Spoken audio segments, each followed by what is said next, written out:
All right, today joining us on the back pocket is the founder of Hippie Feet. Just recently celebrated their fifth 5-year anniversary. Sam, welcome to the show, brother. Thanks a lot, guys. I'm excited to be chatting, not from the RV today, but it's good to see you guys are doing well wherever you might be here. Yes, Correct. we got Decky in the RV, and I'm Oh, sorry. you're good, brother. And I'm sitting here in Minneapolis, par usual. Yeah, man, congrats on the 5 year. We were talking off air. We kind of created our companies on a similar timeline. We'll be celebrating our 5 year in February of 2022. But man, that's incredible. Did time fly by? Did this just like 5 year celebration kind of creep up on you? I wish I could say it went by because it was all fun, but it wasn't without its stress to get to this point. As you guys know, they throw out all the statistics about businesses that don't make it past 1 year, 3 years, 5 years, whatever it is. So this is kind of that last big milestone where it's like 98% of businesses aren't left after 5 years or something like that. So it feels good to check that one off the list, but it's not without its stress. It was fun, but we just got rolling on this when we were 22 years old, just recently graduated from college, not a whole lot of experience. So we kind of had to build our wings on the way down and learn over the course of that period of time. But that's exciting that you guys are coming up on a big milestone here too. Yeah, absolutely. I think I didn't realize that. What was the stat you said on five companies who make it to year 5? Yeah, don't fact check me on that. It's at least somewhat true, but don't quote me on that number. But it's something like 95 or 98% of companies don't make it past 5 years. Wow. Okay. Wow. I mean, that's like you said, it's a worthy path to travel. And I think just when you're in kind of our situation in general, survival is key, man. Just trying to stay above water for as long as we have, that's an accomplishment in itself. And when you look at the growth, that's obviously a huge part of it too. So congratulations to you. And I guess my first question is, what do you think is the biggest reason you guys have been able to stay alive and thriving these past 5 years?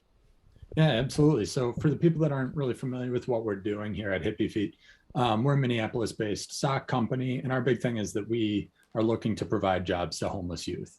So when we started, as I said, at 22 years old, we did it through the mindset that we wanted to help people in need. We wanted to make all of our products in the US, and we wanted to do it using eco-friendly materials. We wanted to be a good steward of our community, of our planet.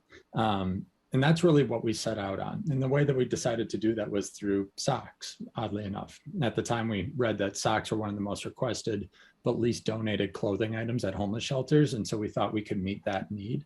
So we got going in the sock business and working with the homeless community, donating socks.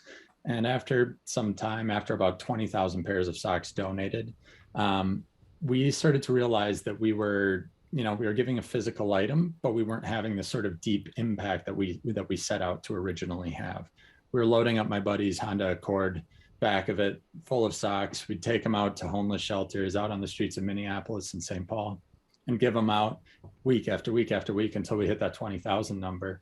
And we were seeing a lot of the same faces. And we realized that we were just giving them socks. We weren't doing anything more. So I say that we started with this idea that we wanted to help people in need. And we felt like we weren't totally doing it. So that's why we shifted over to this employment model. And that's really what's gotten us through the past 5 years. It's easy to get out of bed when you know that that you're doing it for someone more than yourself, that you're doing something bigger than yourself. We're fortunate to have a community that's pretty excited about the stuff we're doing these days as well. So it feels like a sense of responsibility, but in a really, really positive way, where I get excited to make our customers happy. I get excited to see the young people in our employment program every day. Really just be able to, invest in the team, invest in the community, all the people around us. That's what got us through the past 5 years, through the highs, the lows, all of it. So talking like the early days when so you realized socks were the least donated pair of items to homeless shelters. So you started capitalizing on producing them and giving back to them, buy one, give one. And the production of it on the behind the scenes. So you were striving to tackle the homelessness issue, and then you're also pushing the narrative of eco-friendly. That hybrid, was that a challenge right off the bat to make sure that you had like recycled yarn and like where to find that type of thing? Walk me through kind of the process, because you're here 5 years later and there must have been some serious hiccups early on to like solidify the blueprint of your business. Yeah. So when we're talking about hiccups early on, I mean, they were literally day one. Like we told our community, everyone who would listen, that we're starting a sock company. Watch out, these things are going to be awesome. We told them that they're going to be made in the US, they're going to be eco-friendly, we're going to help the homeless. But we had one big issue, and that's that no one wanted to make our socks.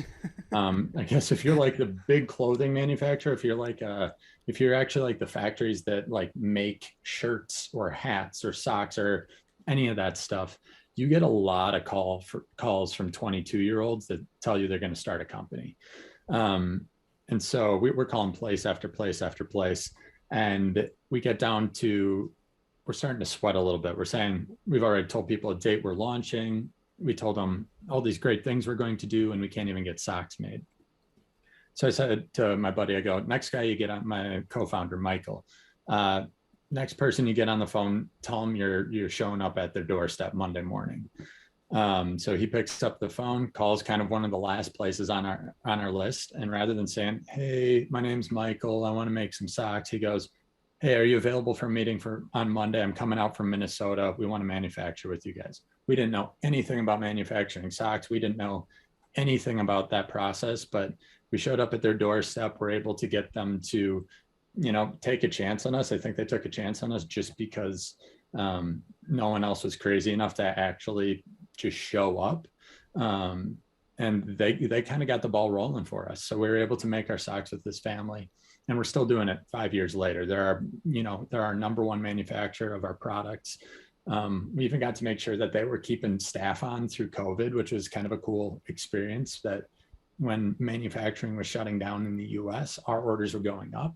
So we were able to, keep them and their family and the families around them in good shape through a really kind of rough period there. So it all kind of came full circle. But, that's really how we got rolling with it, how we got making the socks. And fortunately, they were able to kind of walk us through that process. I think they realized that we were just crazy, just ambitious enough to maybe pull this off, or at least give them more than one order and be done with it.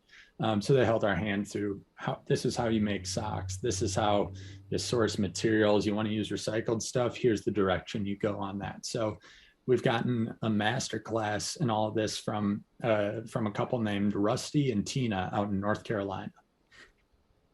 No way, dude. Yeah, That's amazing. So did you guys had taken a trip then from Minnesota out to North Carolina to take this meeting then? So you basically called your own shot? Yeah. So they called us on their bluff. They said, I got time Monday morning. But, like we had a little bit of money from my business partner won in the University of Wisconsin, like startup competition. So we had a little bit of money to work with, but in retrospect, it was like next to nothing. So like the $400 plane ticket or whatever it was a bit of a stretch. So they called us on our bluff. We had to pull the trigger, and it ended up working out for us. Nice. So what was the trip like in that first meeting all about? I'm getting like major, if you've read Shoe Dog, I'm getting major Shoe Dog vibes from this like initial meeting. You're going to meet the manufacturers of your product. I have not read that, but okay. Shoe Dog, I'll give you like a brief context as to why I brought it up, but Shoe Dog is the story of Nike and Phil Knight. And they, at one point they go for the first, he like reads on his way, he like bluffs with him with a shoe company in Japan, and they call him on his bluff kind of, and he ends up showing up in Japan to sell his product, or like he's trying to pitch to sell their shoes essentially. And he's like reading, I remember he's like reading the book, like how to do business with the Japanese, like on his flight over to Japan, all this stuff. But either way, it was like the no pressure, no diamonds, like fight fire with fire type approach, which you are taking. So I got to just commend you for that altogether.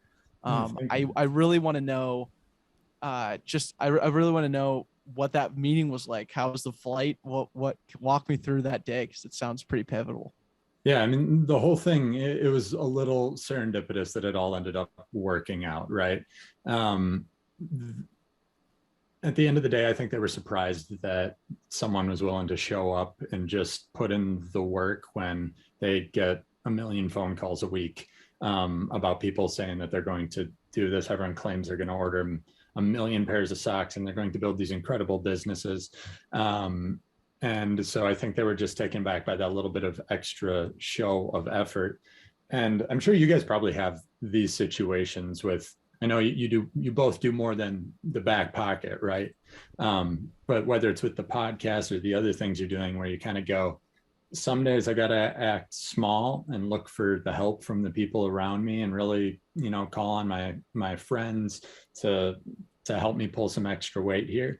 And then there are some days where I have to act big and pretend that I've got it all figured out and I'm a trustworthy person to do business with. It's funny you bring up the Nike situation. I think the CEO of Under Armour, I'm blanking on his name, but the guy that started Under Armour used to actually carry two sets of business cards with him. One that said he was president and CEO, and another one that said he was just a sales manager. So that he could go into a room and depending on the person he was meeting, he'd introduce himself as, "Oh, I'm just the sales manager. So and so is far too busy today. We're very sorry about this, but I'll be able to help you out." And, really kind of make his organization, even though it was one person, look bigger, look like it was someone that was worth doing business with, that it was this legitimate thing. So it's a little bit of that fake it till you make it sort of thing, but we still find ourselves having to psych ourselves up for going in the room to be like, this is a big one and we gotta give them a little bit of trust here. I love that comparison, and thanks for bringing that example up with Under Armour because that really relates to the mess. Like Back Pocket, in a way, we peacock, if you will, to draw more listeners. Hey, look at this thing we're producing. Listen to Straight Candid. These two awesome ladies come to our event called Bochella. The cease and desist from Coachella. Like all of these different nuances we're peacocking, and then when you get on these shows that we produce or the events that we have, the objective is to bring everybody down to the same level so you're all even and you're having a great time because you're looking at everyone eye to eye, seeing like the human in each other. And you just recognizing that right away, going into your first meeting, got to flex a little bit. You got to have some showmanship, but at the same time, you're meeting a family manufacturer. So you got to be relatable. You got to shake their hand, look them in the eye, give them a hug, and show the human inside you. And I think that's just like, it's so transferable across so many different things. And to be in the business world, I'm really starting to learn, and you guys you grasped it right away, but business is a vehicle for good. A lot of people look at business as being greedy, but you can really use it as a vehicle for good, and having that core mindset of, making the money, flexing a little bit, but having the thing behind the curtain and the foundation of giving back it's really awesome. So I commend you for that.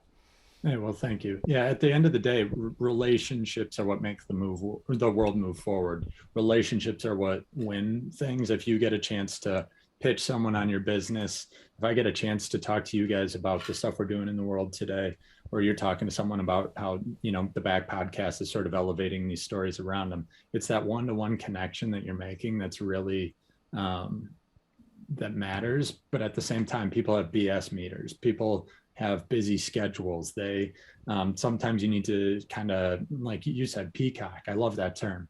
To get through the door, to even have the chance to form that relationship that is going to carry things forward. So yeah, I love that terminology. That's awesome.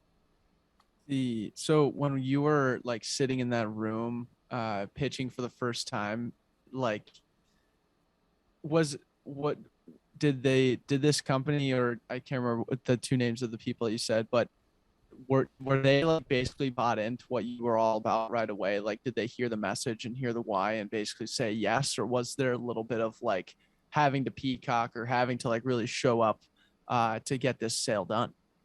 No, yeah, that was so Rusty and Tina. So they in Hildebrand, North Carolina. So they um their big takeaway was the mission component, that it's not just, hey, I want to put flamingos on socks and sell them online for whatever. Um it They like the idea that we were really driven by a mission, that it was about doing the right thing. Um, One of the things I firmly believe is that the world does not need another sock company.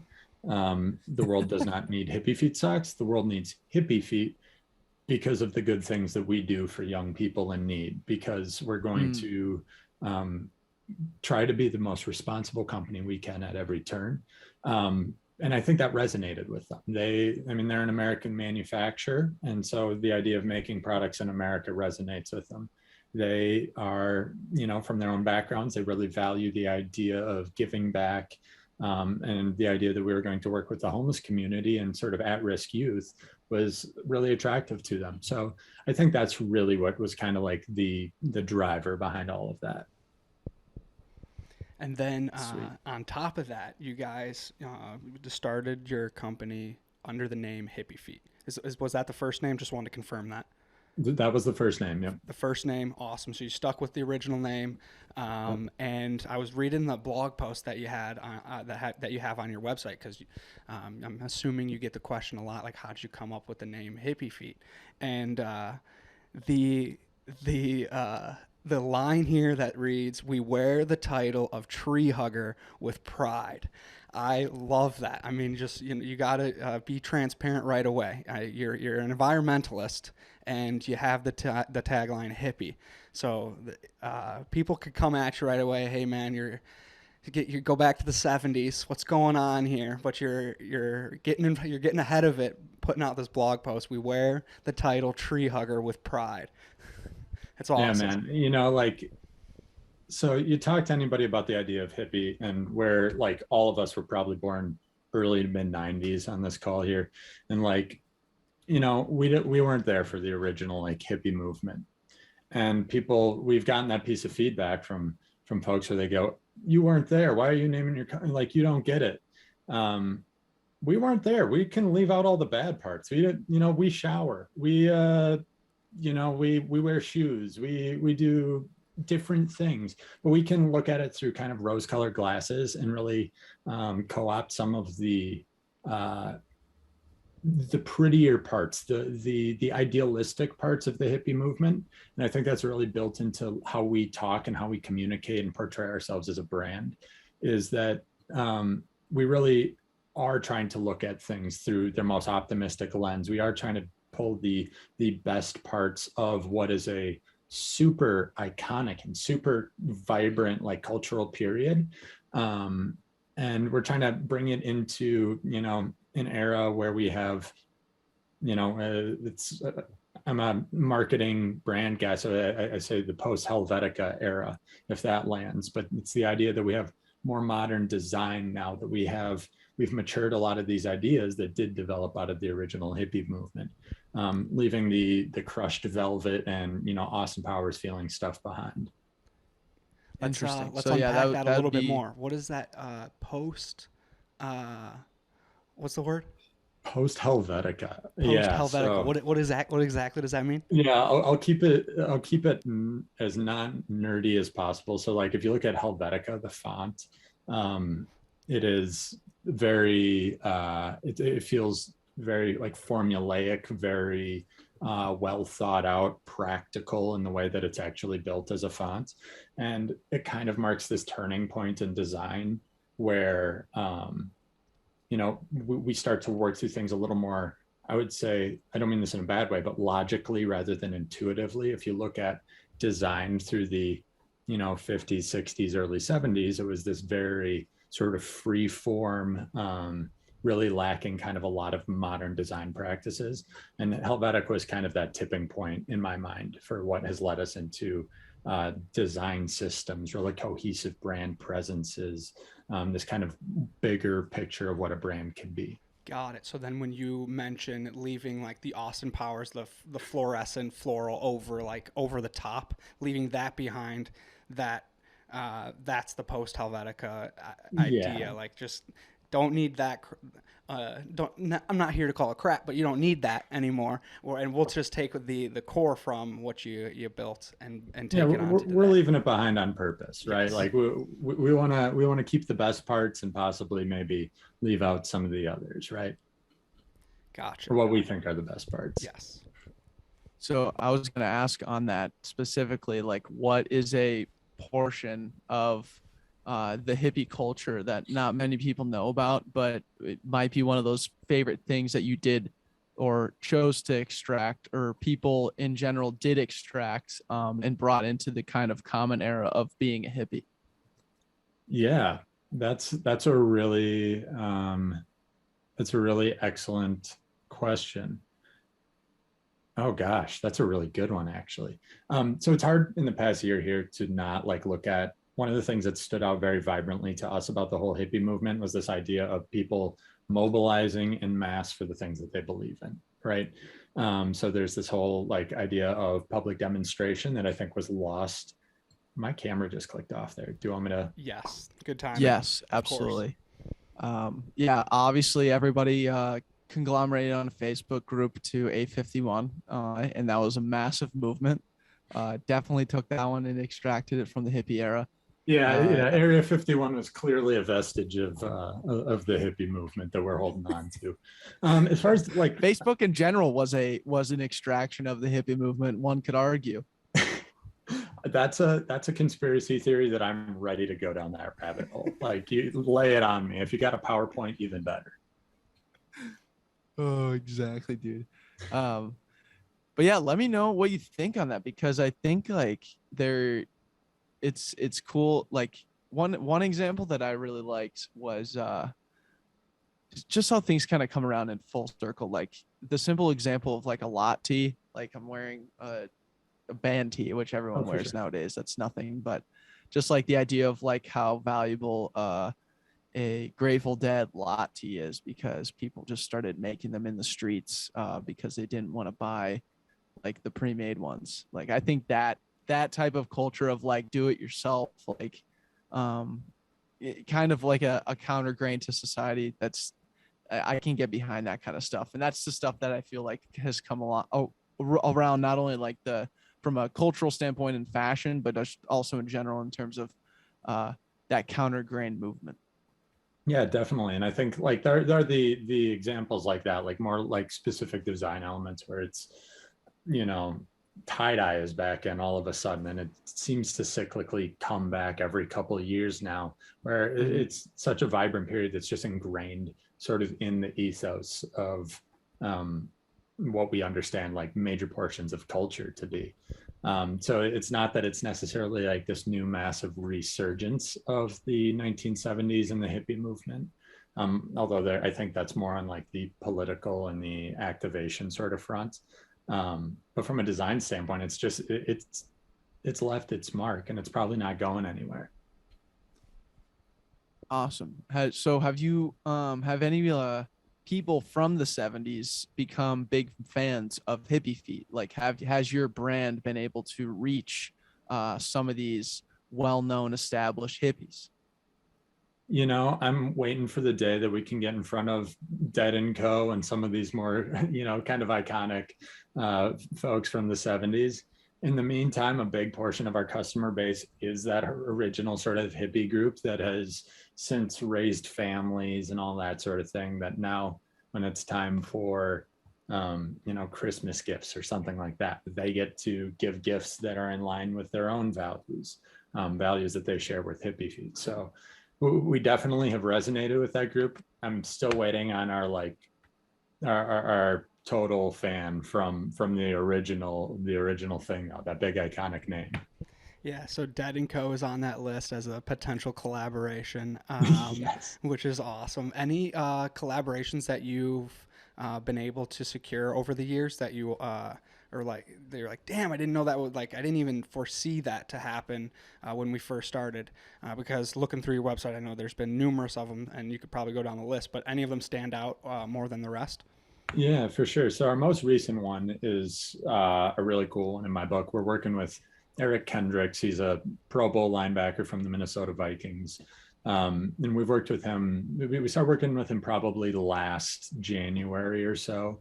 And we've stood up a clothing collection with him that he's donating his time, his feedback, everything to support our employment program for homeless youth.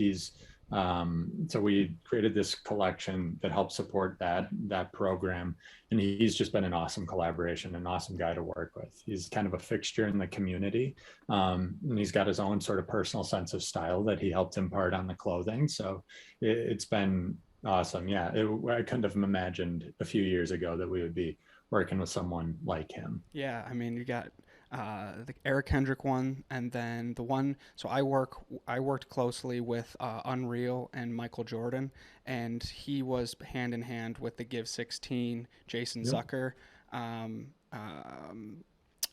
charity work that he was doing, and so we were kind of, without knowing it, working together on the Give 16 project, Oh, cool. which is really cool. I also followed that one pretty closely, and yeah, I mean, those are the type of things that just come around that I really think the Twin Cities does a great job of, like, helping each other. I know that Eric Kendrick is a Vikings and Jason Zucker played for the Wild. Carly Zucker's a great voice here in the Twin Cities. So, like, it's very communicative, helping each other out. Any other things that stand out with, like, I guess, like, Twin Cities based? So you're a Johnny, we're a Tommy. We're now here trying to help each other, even though they're on the gridiron. We're rivals through and through. Any other, like, things that have happened throughout the community in Minneapolis that you've been kind of like, holy smokes, I didn't see that coming around? Yeah, absolutely. So we've gotten some just really good feedback locally here. The project Give 16 with Jason Zucker that you mentioned has been awesome. I mean, the Zucker family with Jason and Carly, they're both again, they're kind of like Hendricks in the sense that they're just community people. So that was a really cool experience. We've done some other collaborations, one with a tattoo artist out of Minneapolis. So, like, trying to keep stuff close to home, kind of close to our roots here. I'm a firm believer that we all have this deep-seated sort of thing, like chip on our shoulder in the Twin Cities, where we know how awesome it is. But we don't make the lists with Chicago, Miami, New York, LA, San Fran, some of these big places that get a lot of the attention for the cool things that they're doing. So I think we go into it and, like, if you're in town here, you're not my competition. You're like, we are collaborative. We're looking to work with people. Even just the opportunity, even if it isn't public facing, the days that we get to sit down with, like, other small companies that are just trying to cut their teeth and make it, and, like, be able to talk them through kind of what we were able to do and how we did it. It's awesome. It just doesn't feel like there's competition in town here because of exactly what you said. It's like, it's a very community based environment that we're all looking out for each other. We all have this shared experience of living in the tundra for 8 or 9 months a year or whatever it is. And yeah, it's been great working on all of those projects. So speaking of, like, helping others win and whatnot, you mentioned kind of in your creation story how you guys had a pivot from, not only selling socks, but to, like, helping the homeless, like, attain jobs and, like, going through a Hippie Feet employment program. Can you, like, kind of talk to me about where that pivot came and, like, how it came about? I'm really curious on, like, how that happens, because, pivots don't happen unless change is coming up in the environment, or just like you're in a tough situation. So I always love, like, hearing how these kind of pivots came to be, and then kind of where you're at with it now. Love to hear that. Yeah, absolutely. So I kind of told you the story about us going out, donating all of these socks, and realizing that we're just handing people socks. It's about as impactful as it sounds. It doesn't mean nothing, but it's just handing them socks. It's treating a symptom of homelessness. And the thing that I think sticks out to me from that experience was just, like, the emotional feeling of sitting back down in the car, looking at one another and going, this isn't it. This isn't what we told people that we were going to be doing.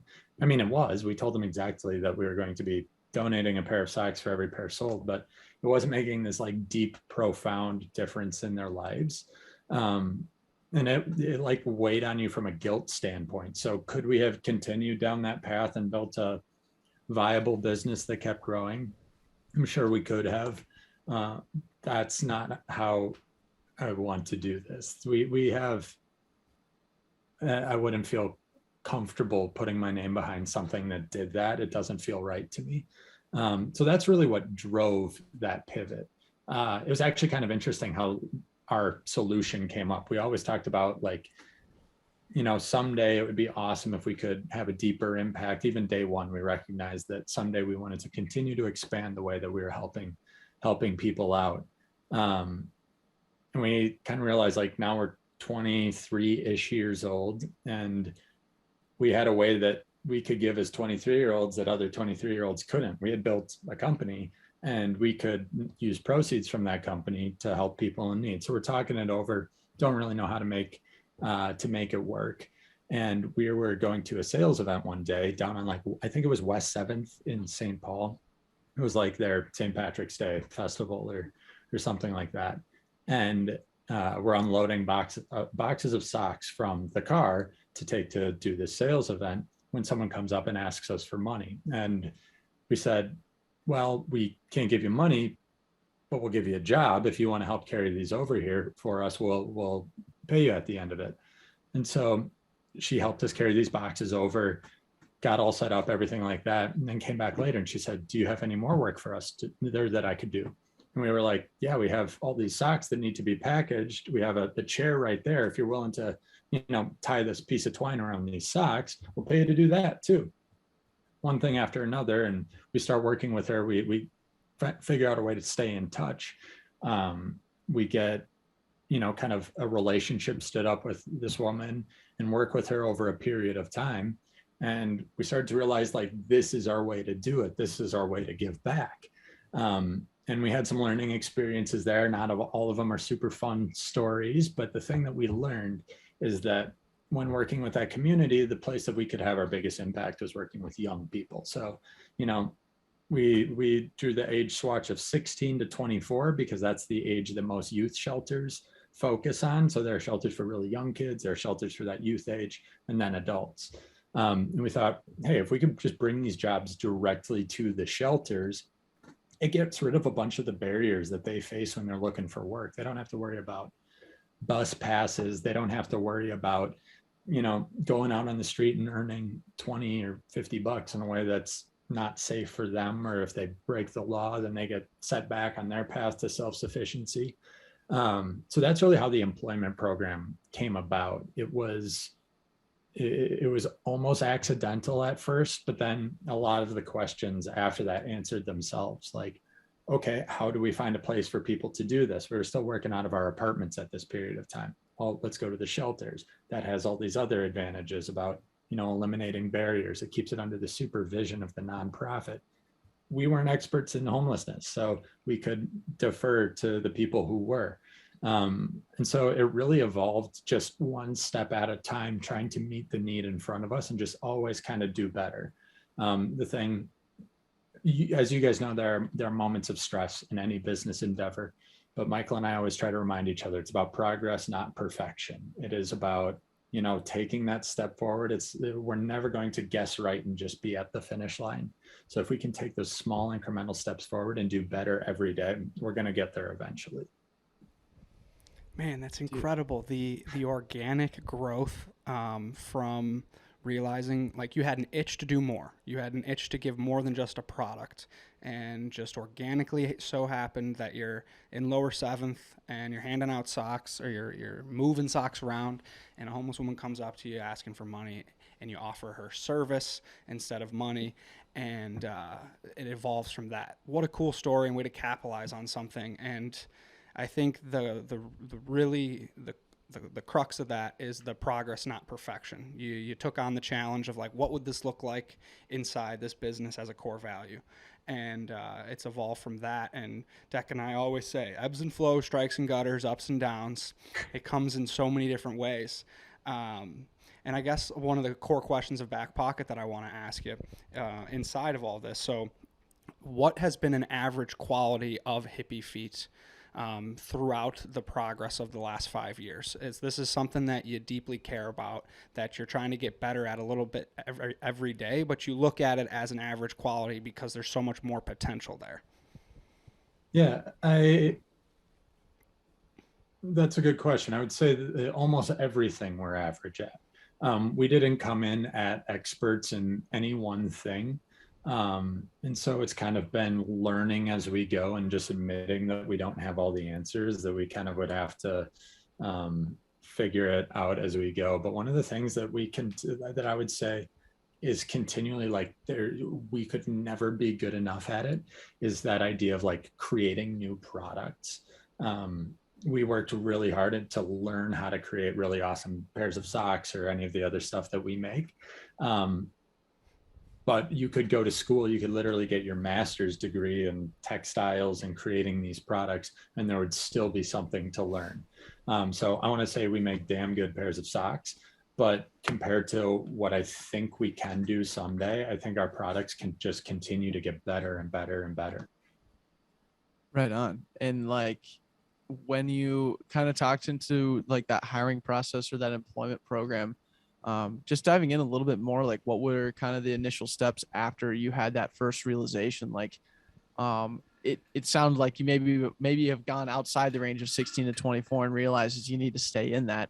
But more so focusing on that group of people, what have been kind of the ups and downs of that process? Like, are you, just to contextualize a little more, are you connecting them with jobs within Hippie Feet, or are there other companies that are partnering to hire these kids? Like, what kind of services are these kids being brought on for? How does that all kind of look? Yeah, definitely. So I can just kind of talk through the program. We get connected with these young people through like transitional housing facilities, through other nonprofits, who say, hey, I've got this young person that their case manager might call us and say, hey, they need a source of income. And so they get hooked up with us, and then we give them jobs packaging products, assembling products, fulfilling e-commerce orders, managing our warehouse. We just try to create jobs wherever we can. And we do that in a 6-month-long program. So then at the end of that 6 months of working for us, where they'll be doing, half a dozen different odd tasks every day, they then they wrap up their period after about 6 months, but our goal is to get them referred out to a full-time position elsewhere. So while they're working with us, we try to give them other resources as well. So like bus passes, job certifications, connect them with counseling, really kind of give them the tools to get back on their feet. But then at the end of that period, we try to get them, hooked up with some business in the community that can then provide them, a full-time job that allows them to be kind of self-sufficient on their own. And then we can go back to what we're best at, which is working with these people and getting them to that stage. So we're not trying to be anyone's lifetime employer, but we are trying to just kind of help them get on to that next stage. And one of the big challenges with that has just been, like any 16 to 24-year-old, I'm sure a bunch of your listeners kind of fall into that age demographic as well. How like dynamic of a period of your time or a period of your life that is, and how widely ranging like maybe your friends are. When we see people come through our door at Hippie Feet, they're in their dynamic period in their life. They're at this point where they're subject to a ton of change. Your brain's still developing. You're trying to figure out socially where you are in the world. You're expected to be an adult, and you're figuring out how to do that. And then a lot of these people have other layers of adversity on top of that, where we truly don't know who slept on the concrete last night. We don't know who was dropped off at a homeless shelter by their own parents because they said, I'm not doing this anymore. There are some really ugly stories in that space. And for us, the challenge is meeting them on that ground, wherever that ground is. We want to be empathetic, but we never know what the next person is going to be kind of going through. And so that's been a real challenge as we try to build this program in a way that helps people the most. Yeah, the homelessness whole issue it's so complex. There's so many layers to it. And Declan and I really scratched the surface with the homelessness issue with this recent endeavor that Backpocket has taken place on. We're releasing a 7-episode series called Finding Felony, which a investigative reporter who was doing a school project in, I want to say, like 2019-ish, Matt Chase. He did research in the suburbs of Phoenix on the homelessness, and he decided to follow around this one woman named Felony, and he was trying to grasp of what it's like to be homeless, and all of these questions that roll through your head when you pull up to a stoplight, like, should I donate, and then to like the other extreme of like, why doesn't this person get a job, and everything in between. He was trying to understand it more thoroughly, and this was kind of his class project behind it. And then eventually, after a couple conversations with Felony, she went missing, and he couldn't find her anymore. The rest of the series leads to him like searching for Felony and then further unpacking homelessness, which is a serious issue in Phoenix, like more extremes than most cities. But like listening to this 7-episode series a couple months ago and then trying to figure out the tactics of marketing it, we're going to be releasing it here in the coming weeks, really gave us far more knowledge and understanding of like what it's like, the complexities behind homelessness. Yeah, that's incredible. It sounds like an incredible project, and I'm sure you guys are just getting a master class in some of this stuff, right? They're problems that really are in our backyard, and they're complex. If there was a simple like rubber stamp way to fix this, somebody would have done it by now. For every person who's just too lazy, there are 10 people who are trying as hard as they possibly can to get out of that situation. And the issue is that when you see, when you see a lot of members of the homeless community are older, those are people that the intervention wasn't sufficient enough for early on, because if it was, they would no longer be homeless. So you don't see the success stories. You see the person on the exit ramp every day on the route that you take to work. And it's easy to dwell on that and not focus on how there are systems out there that can work for this community, and they still need to be, we need to improve these systems. We still need to give them more resources. But it's an extraordinarily complex issue that is so deserving of the attention like this, like Following Felony is. Totally. And, we've mentioned, the complexity of it and sometimes the struggles of like bringing someone out of homelessness.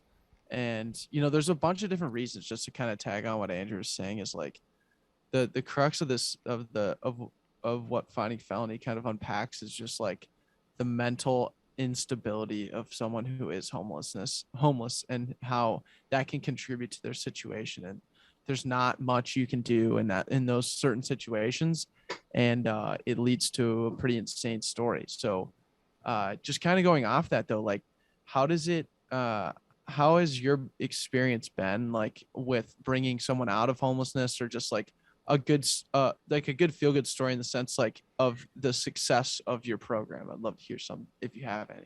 Yeah, and I just want to be candid and say I would love to tell you that every single person that works with Hippie Feet goes on to become doctors and lawyers and be fantastically, happy and healthy and all that sort of thing. The reality isn't, that's not the case. But I did have a really like cool situation happen. I think it was in May. So there was a guy that stopped by my office in May, just kind of unannounced, bopped in to say hello. And he said, he was a guy that we originally started working with in about 2018. So shortly after we started this original employment program, at the time when we were going into shelters, providing jobs there through a program we call pop-up employment. And I actually have permission to use this guy's name. And I think we have a little information on it on the site as well, just to hear the full story. But the young man named Pierre stopped by, and he said that he had just recently lost his job. We started working with, in that he needed a little work to get him to the next stage. Well, Pierre started with us back in 2018 when he was kind of in his moment of adversity. He had run into legal issues because he needed like $200 that he didn't have. And so he found himself on the wrong side of the law and ends up in jail for, I think it was 4 or 5 months, over $200. I mean, a dramatic period of a young man's life, a 20-year-old's life, to go missing over $200.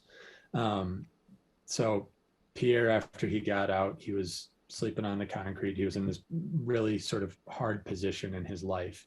And he came to one of the shelters that were running this pop-up employment program at. And he started working, packaging socks for us, just little odd tasks here and there to earn an income over a period of time. And he worked with us for probably about 18 months at that point. When we were able to get him a full-time job outside of Hippie Feet, he moved on to that. And in the best way possible, we didn't hear from Pierre after that. Well, as I said, he stopped by back in May. He had lost his job due to the pandemic. His company was having layoffs and he needed a little bit of extra cash. He goes, I'm right there. I am graduating from Normandale Community College. I'm on the dean's list this semester. I'm getting my associate's degree in nutrition. I want to go to the U to get my bachelor's now, but I need help making ends meet. So we were able to support him that second time in his moment of adversity, where you want the path to be linear, you want it to be always trending up and to the right, but the reality is sometimes it slides backwards. We were able to be there for him at those 2 different periods of time, and he's back on track. I mean, he's making like $18 an hour. He's like, the kid's doing great now and looking to get enrolled in the U. I think this next semester, this spring, to finally finish up a bachelor's degree. So sometimes when it goes right, sometimes it goes really right. Sometimes when it goes right, it might slide back and a person finds himself in a position of need again, but it is worth doing because it does make a difference for guys like Pierre. Dude, that's so sick. Like, congrats on like changing the dude's life. Like, that's amazing.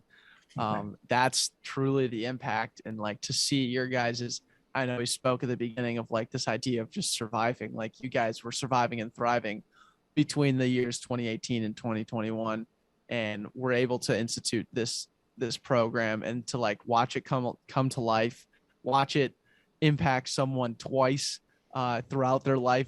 Like, dude, I'm sure there's no cooler feeling than that right there. Yeah, Honestly. it's fulfilling. You ask what got us through the past 5 years.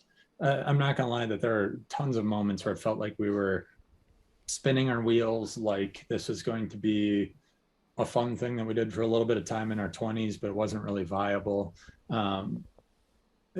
We didn't know what would ever come of Hippie Feet, but it was those experiences that kept us getting out of bed every single day, coming to the table.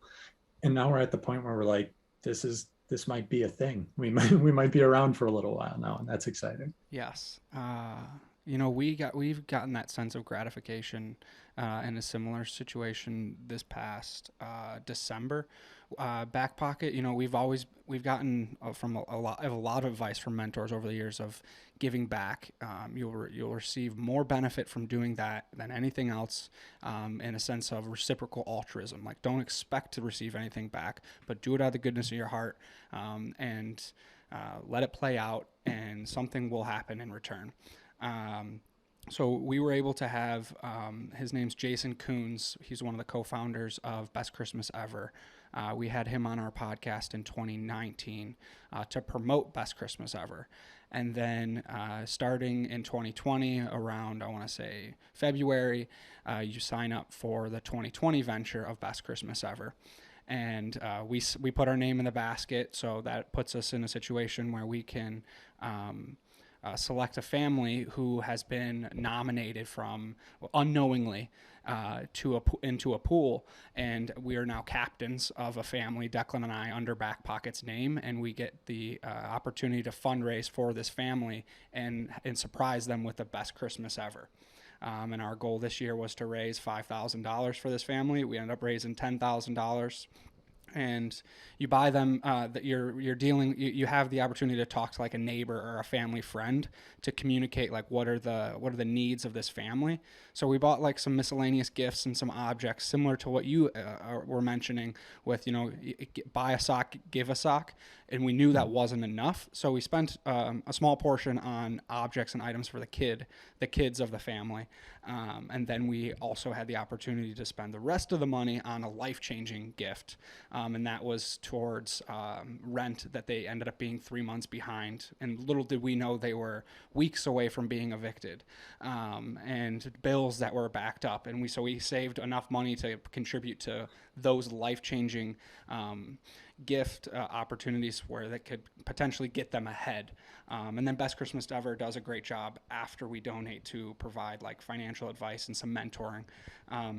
But this whole experience, like I know I just threw out like what we did tactically, but this whole experience from Declan and I challenging ourselves to make this family to allow this family to have the best Christmas ever, and to utilize the Backpocket community, and to see them like so bought into what we were doing, and to raise twice as much as we wanted to, in the different ways that they rallied behind us, from like Mark Dowdle hosting his own event to fundraise for us.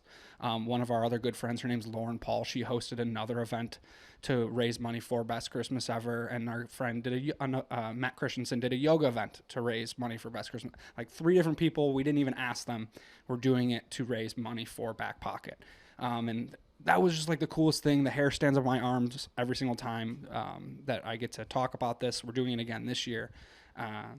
That's incredible. Yeah. So for the record, you had no idea about like the rent issues or anything like that. That was just we wanted to help pay for rent.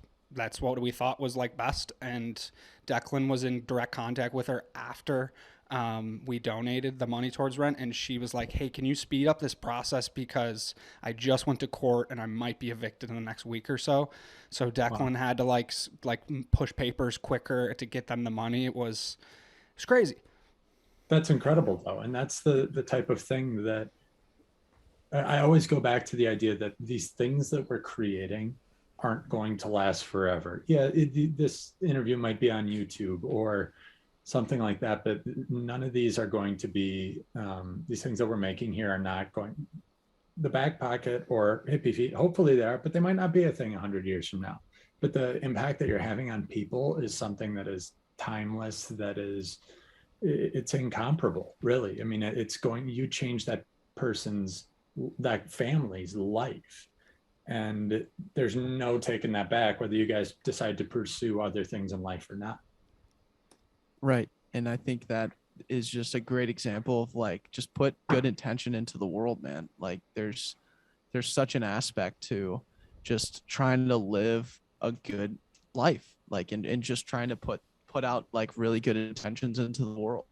And you know, we can get caught up in the business of how we do that. We can get caught up in the means and in the mechanism behind it. But at the end of the day, it's a lot. It's basically 90% intention. That's what this Jason Kuhn's friend of ours told us, was like, hey man, you know, like, I love that you guys are doing Best Christmas Ever.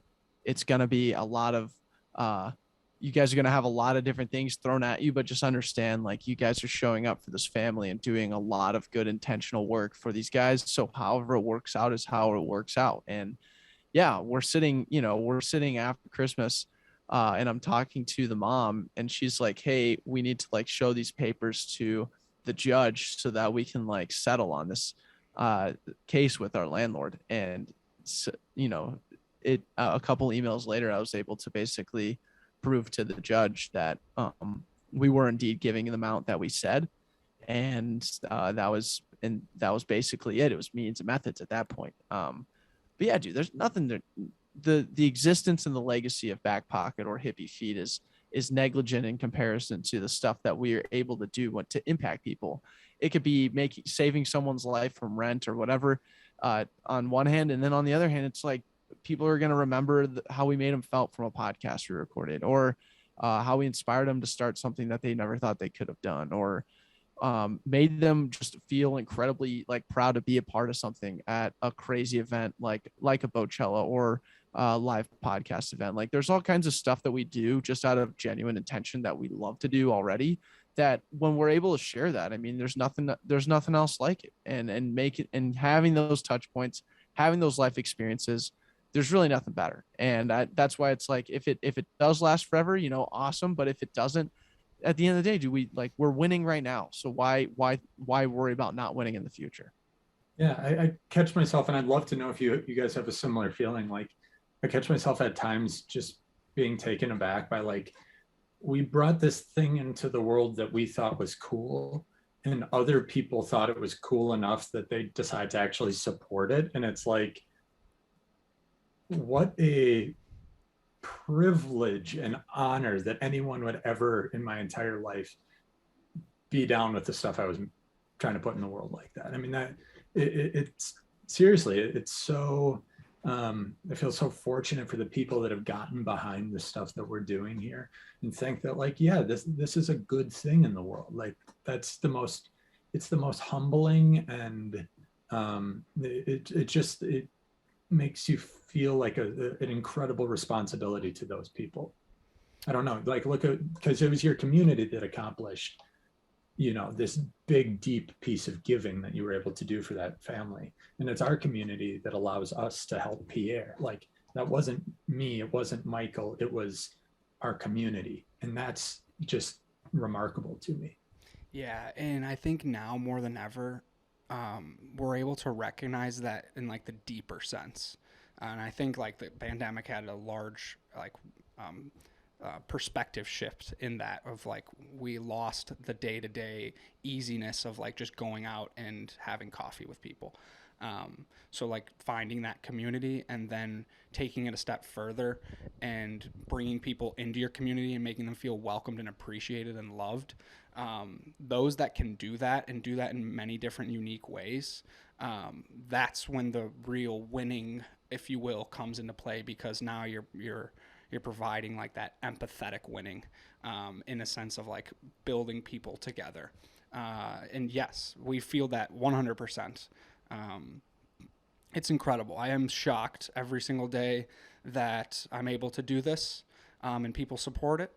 Declan and I started this in 2017 out of our college house, and just kind of wanting to be like knuckleheads and record a podcast with some of our friends, and it just slowly evolved into something that we deeply cared about and we never want to let go. And largely to do with the people that got behind it and continue to like say, hey man, that was like a really cool episode, or hey man, you should do this, and that could like put you in this trajectory. And we're like, oh, I really appreciate that, we might take that. And all the different things that have happened, it's been the community that has given us this platform, to continue to excel. Well, and you guys have crushed it. Obviously, you're bringing the joy through the podcast, but then you're also finding ways to go deeper, and that's amazing to me. So I commend you both on that. Right on. Thanks, man. And we like to say this, and I'm sure you guys, you and Michael feel the same way to a certain degree, but it like we'll be in certain scenarios like good or bad. And Andrew and I will always say just like, hey man, like we're the only ones doing it. Like we're the only ones that like took the initiative to build this up to where it is at this point. And it's gotten us so far to where we're at this situation, or we're like, a good moment would be like when we were like crowd surfing on a boat in the summer this year, or when we're having to deal with this cease and desist from Coachella, or like, dude, there's so many situations where we have to just kind of remind ourselves like, oh yeah, like we are kind of the only ones doing it, and in this very specific sense, because we made those decisions before. So like, I'm sure you guys relate to it in the same sense, where it's like you're helping a guy like Pierre trying to succeed, and like you're probably going through like people just trying to like help them get through and like keep your business alive. But there's always this aspect of like, there's really no one else in the world also doing that at this point in time. And you got to feel pretty special and thankful to even be in the moment, Yeah. I mean, Michael and I, we go through the test, and I'm thinking of a nice way to say this, but it's more or less every bar in the United States has two guys right now sitting in it talking about the podcast or the business that they're going to start. And we can come up with any idea that we want, But what makes us any different from the two guys that are talking about it that'll never do it? Like, it's the million miles an hour run through a brick wall attitude to actually make something happen that gets it done. And like you said, it's doing it. It's being the one to do it. And yeah, I can truly say I'm not aware of anyone else who's doing what we're doing. And we just need to, we want to keep our eyes on our values and the things that are important to us, but do it a million miles an hour and just keep going, just like keep pressing on because no one else is really doing it. Yes, man, that is awesome. Love that. And that leads us to our next core question that Declan added to our repertoire a couple weeks ago. And this question can be like theoretical, it can be tangible, but it kind of goes hands in hand with like going a million miles an hour, being unique, taking initiative, going to places no one's ever been to before. I want to ask you, Sam, what is your Mars? Like, what if you were to get to Mars? What would that look like? And you could take this a million different directions, but I'm curious. We just started asking this because Backpocket's one of their core sayings is "To Mars we go. Mars is the destination." So, Sam, what does your Mars look like? Yeah. So my Mars is like, and it's, to me, when you say Mars, I think of it as like that it's this ridiculous, audacious goal, but it's maybe possible. And I think of that in like my mind where it's like, I want to be able to have Hippie Feet be this system that is in every city in the country where, you know, we're a household name like Vans or Patagonia or something like that. Except when you get stuff from us, you're helping to strengthen your community. That young people, no young person is in a position where they're experiencing homelessness due to their inability to find work because they have a criminal record from that day that they had to go out on the street to make some money to get their phone bill paid and turned back on. That's my Mars, is being there where we are accessible and we have the resources that we can prevent these issues from becoming issues even in the first place. Like there's a safe route out for these young people before they do anything that catches them in a cycle or they make a decision as a 18-year-old that's going to follow them for the next 40 years. That's my Mars right now. Dude, love that. You're basically like a formidable resource for. Oh no, did we lose him? Did we lose him? We might have. He'll come back. A formidable source. What was it for? I don't know. Given the context of what I said, we probably couldn't figure it out. Oh man, he'll be back. I know he will. No worries. Yeah. I think we might need to like actually kind of maybe manifest that. Oh wait, pause. Pause, Deck. We lost you after we lost a formidable source. A formidable source was right when we lost you. Oh, okay. I'll back up. So like what you're doing is like a formidable source for the people with the most potential. This like group of people that like the snowball of homelessness hasn't quite taken off yet. Mm-hmm. And they still have a lot of formidable portions of not only their brain, their physical attributes, but everything in their life. There's so much dynamic stuff to it that it will change. And for you to be a part of that and really capitalize on these people who are so that have all this potential, like that is such a great spot to be. And for you to be that resource is incredible. The rate and what I was really building on is like, look, you're going to build this thing nationwide and potentially globally. But we also got to kind of manifest, like we can't have homelessness on Mars. I think it's definitely worth going through the mental exercise of like, well, we're standing up our own utopia. Do we let people fall into this position, or do we like step in before it becomes an issue? And even if that, to me, in my world, are we going to be the ones to do it? Well, I think we're definitely the best candidate out there. I hope we can achieve that. But if nothing else, if I could inspire, 50 or 100 college kids in their dorm rooms to just steal our model and do it within their town or their community and have that impact, I would welcome that tomorrow, because it has the impact that we need it to, right? So yeah, I'm with you. No homelessness on Mars, and hopefully we can take care of it on Earth too. Yes, absolutely. Yeah, I think those are kind of the intro board meetings and like the town get-togethers for On Mars. Mars. Is just is basically putting that out in front of everybody. Like, hey, we all have homes now, but like let's make sure that we don't become homeless. And I think that is going to definitely be a crucial part of the conversation. I'm with you there, man. I'll let you be mayor of Mars. You can call the shots on this one. Oh, As long as Thank keep you. them all don't give him too much power now. Let's be careful here. This is a monarchy, and there will be no homelessness. Yes. Oh, That works.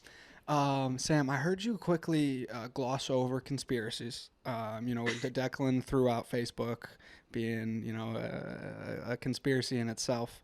I want to throw, and I had an inkling here that you know several conspiracies. You might not believe in them, but you enjoy researching them. As a hippie enthusiast, I expect nothing less. What's your thoughts on birds, and are they real? There's no way birds are real.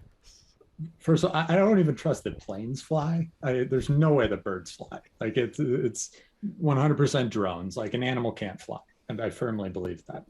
No, it was actually great. My friends and I one time for like a brunch during the pandemic, since we couldn't come together, like early on, first lockdown, we had plans to get together like one Saturday, Sunday morning, something like that.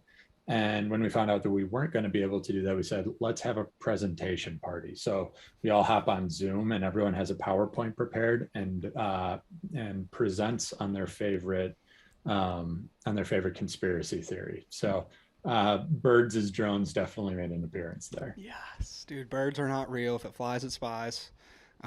Bird watching goes both ways. The bourgeoisie in the Nixon administration released 12,000 pigeons, and to this day, they are out there. They're watching us. It seems like you're well versed on this one. I am. I'm deeply invested. Birds are not real, especially pigeons. He's well versed on the brand that is birds are not real. I don't know if he's well versed on the actual theory or conspiracy that birds are not real. That passes as legitimate information in some circles these days. So stick with what the brand's saying. Yes, exactly. Yeah, we trust brands nowadays and not the government. We've basically we've been saying that for all of 2020 and 2021. So we got that going for us. That's awesome though. What were some of what was your biggest takeaway from what was your PowerPoint presentation? I think my girlfriend and I did that O.J. Simpson is actually Kim Kardashian's dad. Ooh, I believe that's dark. I don't remember the finer points of it, but it's worth going down that rabbit hole. Okay. Yeah, that is some time in an internet black hole that you'll be grateful for. Whoa, that one I have not heard, and I'm deeply intrigued. Because the Kardashians got famous from that trial. Yeah, her dad was on. The lawyer. Yeah. I try to devote as small of an amount of brain space as possible to the Kardashians, so I don't really even know the names of the dad or anything like that. But Robert. It's Robert Kardashian. But okay, there we go. Interesting. Gosh, we ought to look into this. Yeah. Wow. Okay. O.J. Simpson potentially Kim's dad. Interesting. Breaking news. Breaking. You hate to break it to our millions of listeners. Yes. Right. You hate to break the news in that regard, but here we are. Well, right on, man. Whatever it's worth, please don't sue me, Kim Kardashian. Right. Yeah. Right. This is all in good. So all in good nature. All in good nature. Yeah. Kim Kardashian, a proud supporter of the Backpocket, and so we're not gonna put her in shed her in false light, especially just with who she is, in our relations to her. So we want to make sure we keep that green for sure. But I gotta say, a little bit of a transition here, but we're somewhat of an hour into this podcast or however long we are. I gotta say, you have a very soothing and smooth voice, Sam. Like very much a part of you're very much meeting the trend, the picture that people might paint of a co-founder of a company called Hippie Feet. So I just want to congratulate you on that. I hope that's a good thing. I don't know. That seems like a compliment, maybe something else masked as a compliment, but I'll take it. I'll take it for now, and I'm quite flattered. So thank you for that. It's definitely a compliment. Yeah, 100% a compliment. And I would also say, like, you said a word that I didn't know earlier, and it was like obviously the right word for what the sentence was.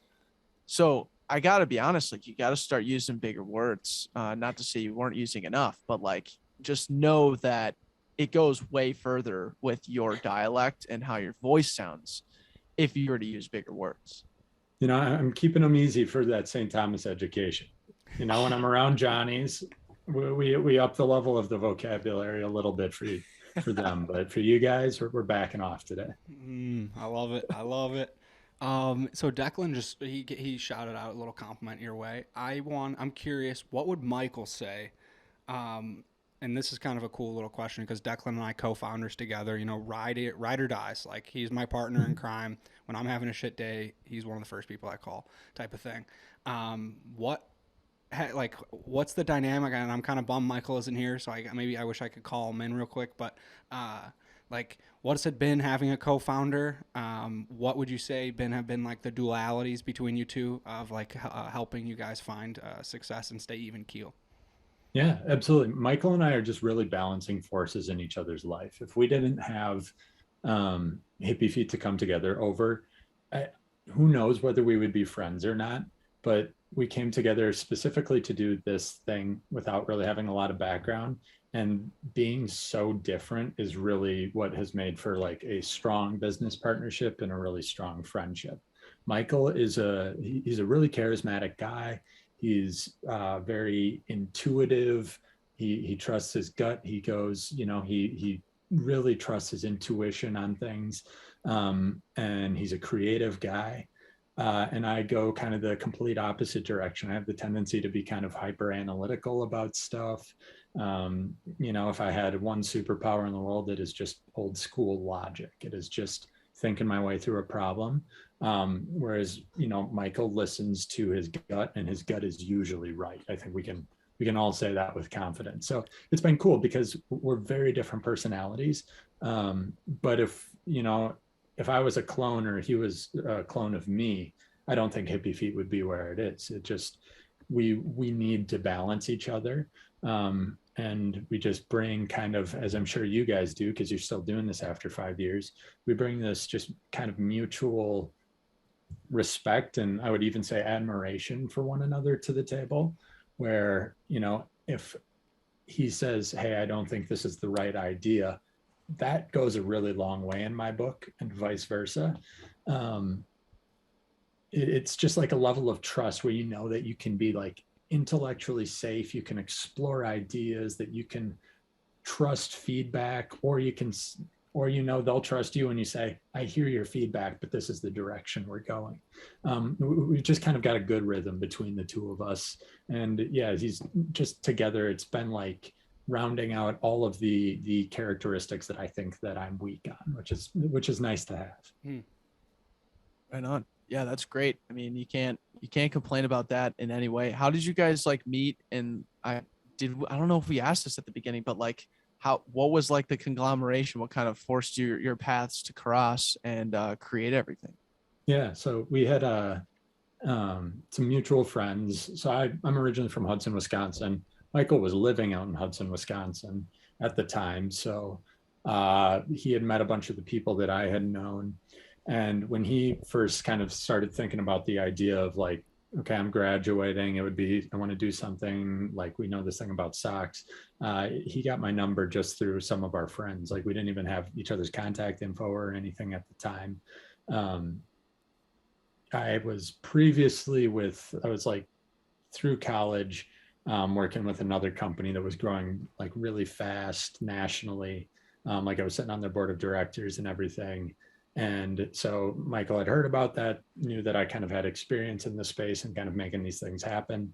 And so he just called me out of the blue one day and said, like, hey, we're graduating soon. Would you want to get together for a beer? I think I have an idea on a business. And so we sit down to talk about this buy one, give one sock company that he was thinking about. And we just kind of, from there, we took it and ran. We sat down on a Tuesday night. Like I said, we were 2 weeks removed from college graduation, so didn't have a penny to my name, broke college student. I thought, I'm going to let this guy buy me a beer because I want a beer. And we sit down at like 6 p.m. on a Tuesday night, and we ended up shutting down the bar that night. Like we went till 2 a.m. At the end of the night, we say, do you want to get together and do this again next week? Kind of look at each other and go, yeah, that's a good idea. Let's do it. And so next week. Well, till before you know it, three or 4 months later, we had our company launched, and that was the anniversary that we just celebrated. So the 5 years. So it's been a wild ride, and we kind of came together as complete strangers who both wanted to drink beer together, and turned it into a company today. Damn.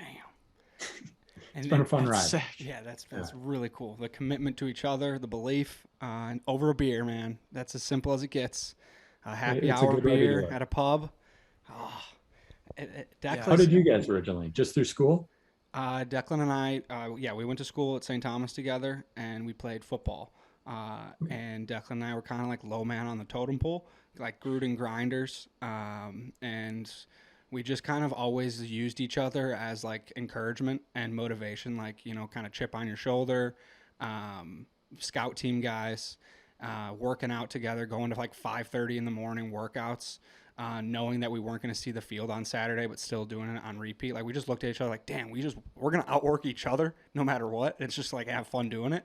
And then all of a sudden, like, Declan came to me and was like, hey, I've been wanting to do a podcast.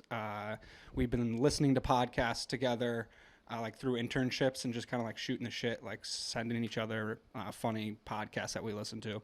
And then Declan kind of dropped the snowball into my ear, and it led to us, after 5:30 a.m. workouts, going to the cafeteria, getting a breakfast burrito, and writing down all these ideas, and doing that, like, similar to you, like week after week after week. And I think 2-3 months into it, we released our first podcast. See, you're not the two guys in a bar. You're not the two guys in a cafeteria. You're the ones that actually did it, and it shows. Like, it's awesome. Yes. Right.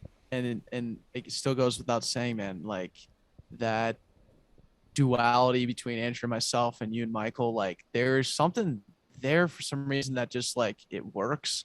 And it's like tough to like give advice to anyone on like how you find your co-founder, because it's just like you just kind of act with like good intention, and over time like things kind of manifest itself. Like with Andrew specifically, like I knew he was like the shoe-in guy to go to because of how committed I know, like how accountable that he was. And I knew how accountable he was because in the situations that we were put in where they weren't that great and they weren't that rewardable, he still showed up just as many times as I did, because of it was for the love of a team, the love of a game, and something that we were passionate about. So like I knew from the start like this would be a good investment of time, because it had it like with had the biggest projected type of outcome.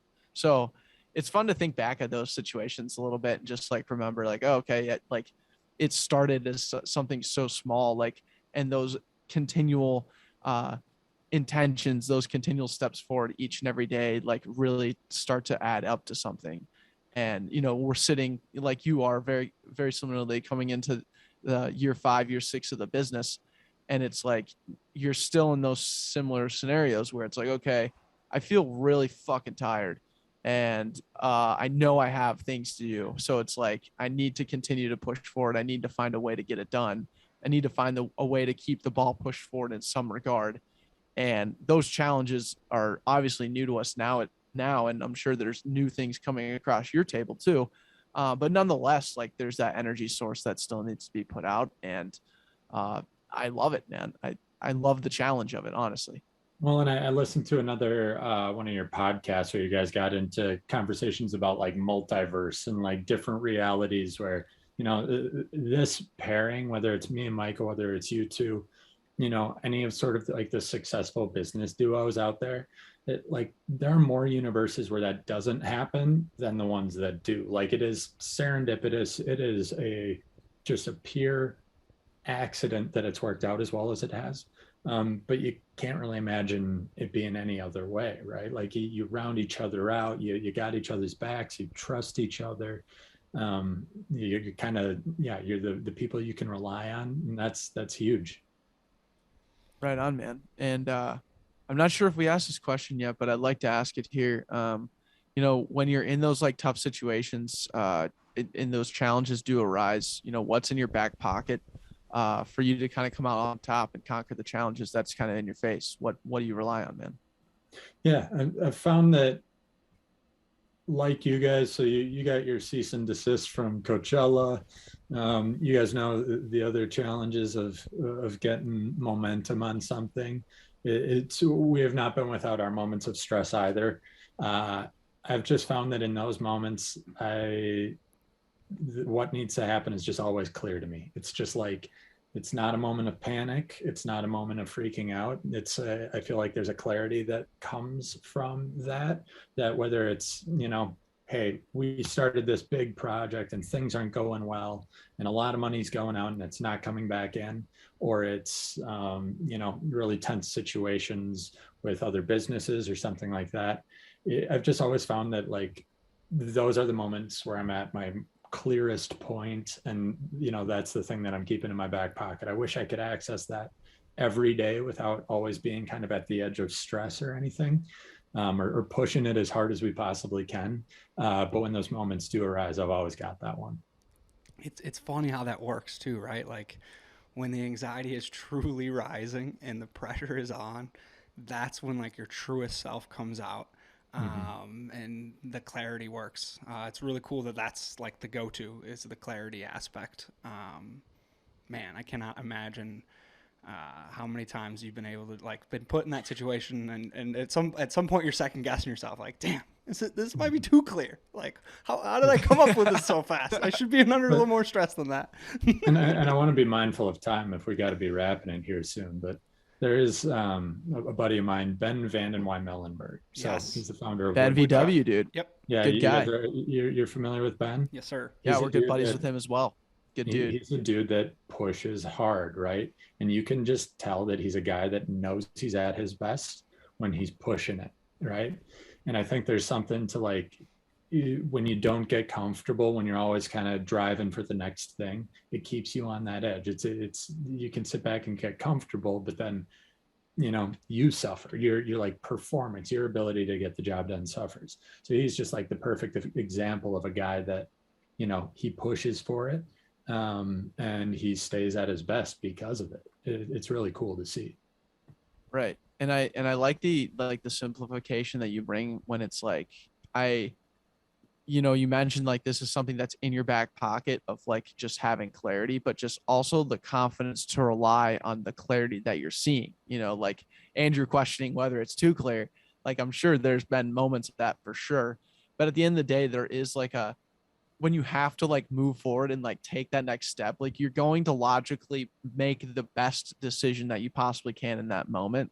And whether or not it works out for you is not necessarily the story, because if you take one bad step, that doesn't mean you couldn't take another correct step. It just so happened to be that one step is the one we all look back on and say that was the one to do. Like I know we've beat this Coachella thing to a pulp, but like there were definitely like 7 different things that we tried that weren't the right step in terms of how to respond to the cease and desist. And like I could go back through and count and tell you those different wrong steps that we had. It wasn't until we really had to force one direction to where we needed it. It was like the Straight Candid girls had texted us and said, hey, how are we supposed to promote this effing party? Like we were about to launch our promo code next week. Like, can we please get an answer on what the name of the party is? And I was like, fuck it. I guess it just has to be the Pope party that got a cease and desist from Coachella. And that was like my next logical correct step. And then that's how it ended up coming about.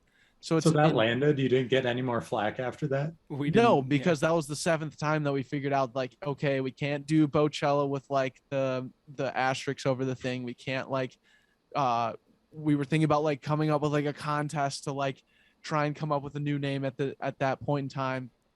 It was just like we got to do what's the most efficient for what kind of time we had. And it was like we need to spend time on planning the actual event because that's not the thing that's getting shut down. Just the freaking name of the freaking thing is. So let's move past this so that we can get to the next thing that we actually need to work on. So that's why it was more of one of those things where it was like the clarity was kind of probably there all along, but it was never really forced to be acted upon. So to your point, it's like triple down on the clarity and also be confident in like the fact that you have all the tools to make the decision that's right in front of you. Yeah, I mean, that's whatever it's worth. The name is brilliant. I know we might just keep it.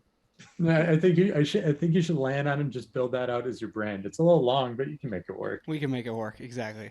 There's an abbreviation in there somewhere. And yeah, the funny thing was our patent lawyer said, like, that's a fact. So they can't sue you based on facts. And we were like, you're kidding. Now we hit a gold mine. And that was our branding. I love that. Right. That is, yeah, it's honestly brilliant. I'm glad that you guys can take that one and run it without getting in any more trouble. Yes. Right.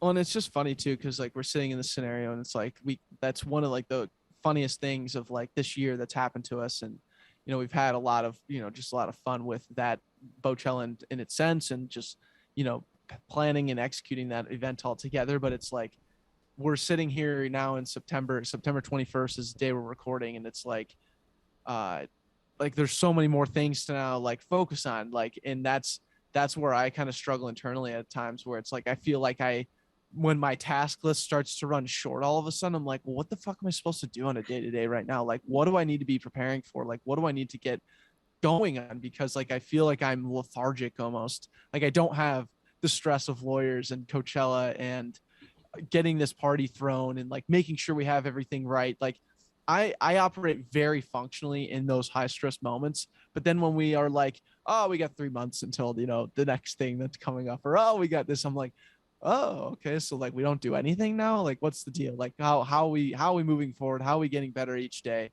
And that's just me being incredibly anxious about where I'm at currently, but you get the point. But that to me is better than just being at like this simmering level of, you know, 6 on a scale of 1 to 10 at all moments in time, you know, where you're just always tense, just always just kind of hustling, feeling like you got to do more. Like if you can just like slide into being relaxed when your schedule allows it, and then, you know, going to 10 out of 10 when it needs it, that's a much more fun life to live, because you're not constantly stressed, you're not getting caught up in the stress of like just doing more stuff, telling yourself that it's productive when it's really not. Like I definitely, like, we've had that tendency in the past, and it doesn't do you any good. It's time that you'd be better off like calling your mom and telling her you love her, or like taking an old friend out to coffee. Like there are productive ways to use time, and they're not always on your project, your business, whatever. That is advice we need to take. I don't know if we're truly taking that. We probably aren't. We probably aren't. Good but chance. Yeah, good chance we aren't. Good chance we aren't. But it's a time and moment where we say, "Ding." I'm writing that one down. So appreciate that, Sam. Yeah. The back pocket kind of thrives in these situations towards the tail end of the podcast, where we ask these core questions, and one of them being a challenge question. We ask our guests to, like, we build on the blocks before of our previous guests and work down the line. So is there anyone that you think would be a great podcast guest that we should have on? And then I'm going to throw in a caveat here, since now we're a podcast production company, the Backpocket Productions. Is there anyone out there that you think needs a podcast, and we could jump in there and offer our heroics and kickstart their voice? Yeah, absolutely. So actually the guy that comes to mind is my buddy Chad. He just closed out a Kickstarter for shirts made with like this technology from NASA that he developed it into shirts, more or less. And actually it's what I'm wearing right now. Brilliant dude, super dynamic guy. I think he would absolutely crush it on the podcast. Awesome. Say his name one more time. Chad Heegard. Chad Heegard. All right. Chad Heegard. Good dude. He's local too. Challenge accepted. Yep. Challenge accepted. I'm excited. What can you give us like a little tidbit on what these shirts are about? I mean, you mentioned NASA and t-shirts, and I'm like, whoa. Yeah. So he's a pretty like athletic dude, just wrapped up an Ironman last week.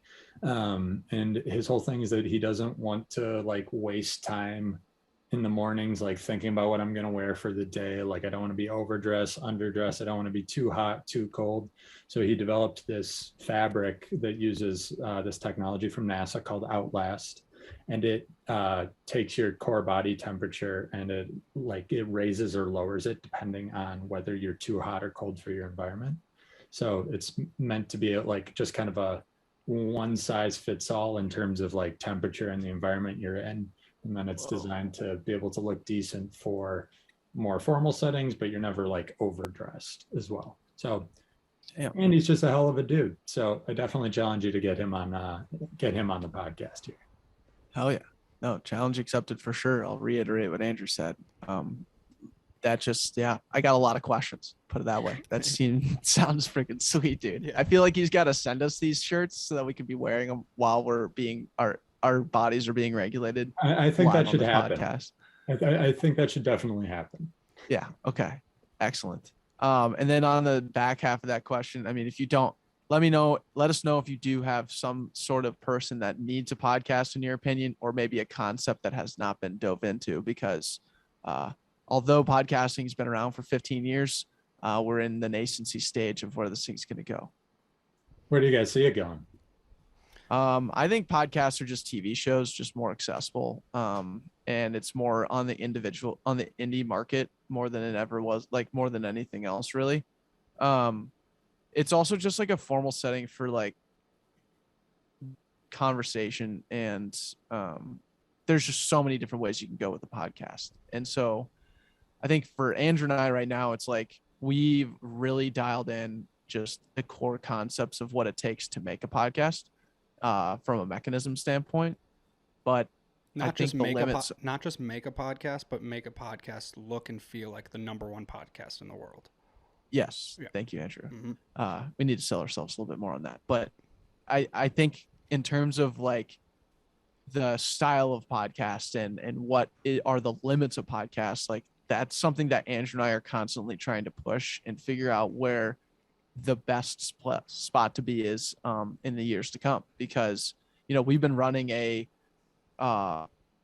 conversational based, go as long as you want, talk about with whatever you want type of show. And we use it as a genuine networking tool to meet really, really cool people that we wouldn't have met otherwise, such as yourself and Ben VW and 2B Chad. But like we've also ventured into ideas where we created a blind dating podcast where people go on dates and record podcasts together. And we turned that into like a show that has very much a similar feel as The Bachelor. So it's like we just come up with random ideas that we think are really good for that would fit in the space of podcasting. And that's why I said, like, if you had an idea for a podcast, there's so many different ways you can go with it that like we just have the mechanism to be able to create. And that's where we love like honing in and focusing our craft on. For sure. And it seems like it shows up in like the quality of everything you guys create, and even like how dynamic you both are as hosts. I love hearing that. And it seems like an incredible space here. And, I will definitely let you know if anything comes to mind in terms of the next podcast that the world needs. I love it. Thank you, Sam. And really what it comes down to too is like, maybe we weren't necessarily, I guess if there was an idea that you did have or whatever, sure. But there's also like an idea of like scaling someone's voice and the idea of it could be a concept, but it could also just be someone that needs to be heard in the world and that we never knew before. And so like it's just a fun dynamic that Andrew and I get to play around with, where it's like we're ranging to the Day Night podcast, but we're also like we helped scale two ladies' voices in the Twin Cities to one of the top 20 podcasts in the United States. And had we not put that intention forward, that they would have never been found and they would have never been making the impact that they are today. Not saying we deserve all the credit, but like it's just cool to know that like when our mechanism is utilized, when our intention is there, and like and it's matched with someone who's willing to like really put themselves out there in a good way, like there's a lot of good positive energy that can happen. And I just think like the sky's the limit for us in that sense, because we have those capabilities right now. It's just like a matter of us getting it into the right people's hands, you know? And that's so cool when you develop a system like that, that you are confident in and then can work. That sounds amazing. Right on. So yeah, that's kind of the skinny of where we're at right now. It's because it's like we built this brand, right? That's like Backpocket, kind of started it 5 years ago, and the brand is still growing, you know, and it takes time to kind of build that brick by brick each day. Then we opened up this other side where it's like, okay, we have a service now that we can provide to scale all kinds of other stuff. So it's like we usually get recommendations from people to like start podcasts. So like the brand is reinforcing the service. And then you're also just seeing like the service where, you know, it's a big freaking deal when Straight Candid starts blowing up and those guys are going to the moon. Like that just reinforces the fact of what we originally started everything from. So it's like, it's this really cool, like hand in hand type business model that we're playing around with, that we're trying to scale into the next years to come, to see if we can like take this thing full time at some point and actually like get paid to produce the podcast and really show our brand. And then maybe like both of those rising at the same time could really provide some jet fuel to Mars, you know?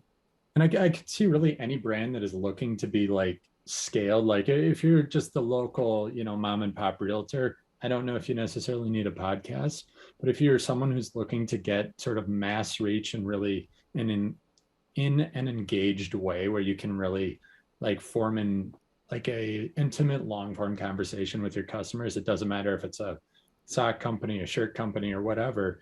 It being able to facilitate the conversations that like your potential customers are interested in seems like it could be an asset to just about any company that's trying to get in front of regular consumers. Amen to that. Yeah, I mean, you get someone as a consumer to listen to you for an hour. That person's truly bought into you. Just like one episode, they got you listen to them for an hour.